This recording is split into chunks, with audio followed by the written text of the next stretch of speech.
Climate change is causing extreme weather, distraction, and loss of livelihoods all over the world.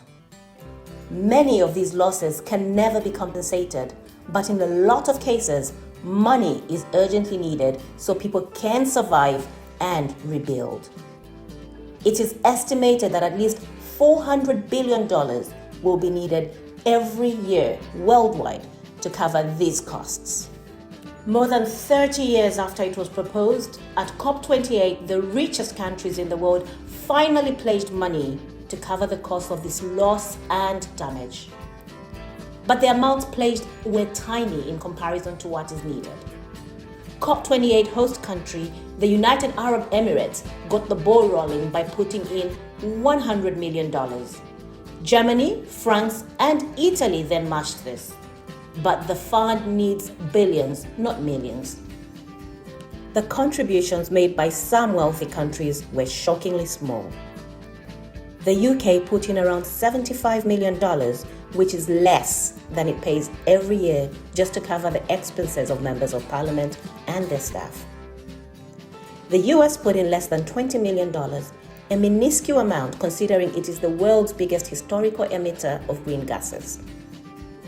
Once the contributions of the remaining countries had been added, the total amount in the loss and damage fund came to less than $800 million. It sounds like a big number, but compared to the amount needed, it's small change. Rich countries need to take responsibility, but it makes sense to also collect money from the real root cause of climate change, the fossil fuel industry.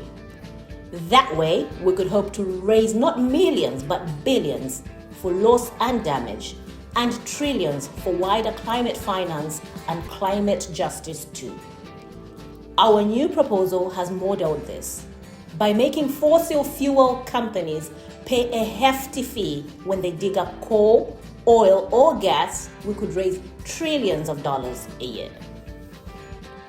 This money, which would be our money owned by the people, could be invested in the kind of energy and transition projects that we do want.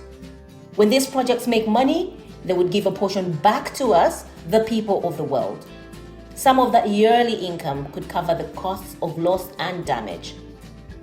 Some of the rest could provide grants for other climate needs like adaptation and mitigation in the global south. And it's important that we, as people, get a direct share too.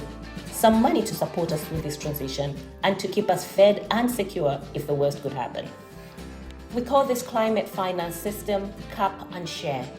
It takes money from the big polluters and redistributes it to people who have long deserved a fairer share. Cap and share would make sure that there is money for countries that need to recover from loss and damage.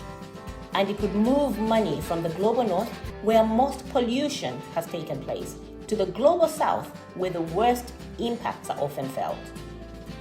We think this makes sense for climate justice. It makes polluters pay and shares the money with us all. To help make it happen, find out more and join the movement. We look forward to working with you.